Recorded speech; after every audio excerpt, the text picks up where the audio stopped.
What keeps you up at night? Pondering deep questions? Excitement about a big trip? Or is it stress about unfinished work, an upcoming test, or a dreaded family gathering? For many people, this stress is temporary, as its cause is quickly resolved. But what if the very thing keeping you awake was stress about losing sleep?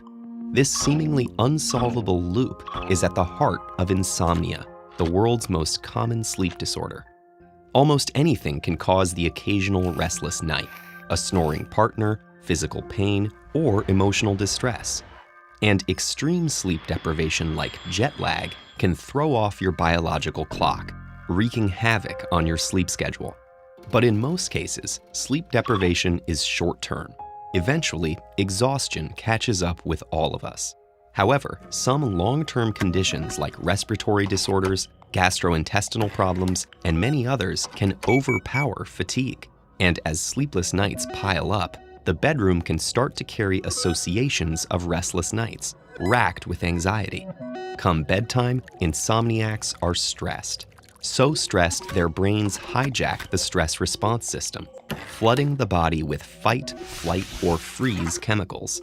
Cortisol and adrenocorticotropic hormones course through the bloodstream, increasing heart rate and blood pressure, and jolting the body into hyperarousal. In this condition, the brain is hunting for potential threats, making it impossible to ignore any slight discomfort or nighttime noise. And when insomniacs finally do fall asleep, the quality of their rest is compromised. Our brain's primary source of energy is cerebral glucose, and in healthy sleep, our metabolism slows to conserve this glucose for waking hours. But PET studies show the adrenaline that prevents sleep for insomniacs also speeds up their metabolisms. While they sleep, their bodies are working overtime, burning through the brain's supply of energy-giving glucose. This symptom of poor sleep leaves insomniacs waking in a state of exhaustion, confusion, and stress, which starts the process all over again. When these cycles of stress and restlessness last several months, they're diagnosed as chronic insomnia. And while insomnia rarely leads to death, its chemical mechanisms are similar to anxiety attacks found in those experiencing depression and anxiety. So suffering from any one of these conditions increases your risk of experiencing the other two. Fortunately, there are ways to break the cycle of sleeplessness. Managing the stress that leads to hyperarousal is one of our best understood treatments for insomnia, and good sleep practices can help rebuild your relationship with bedtime. Make sure your bedroom is dark and comfortably cool to minimize threats during hyperarousal. Only use your bed for sleeping, and if you're restless, leave the room and tire yourself out with relaxing activities like reading, meditating, or journaling.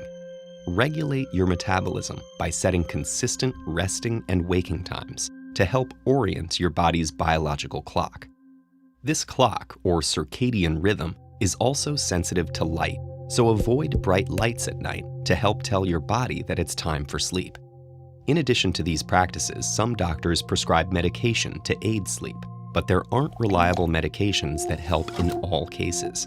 And over-the-counter sleeping pills can be highly addictive, leading to withdrawal that worsens symptoms. But before seeking any treatment, make sure your sleeplessness is actually due to insomnia.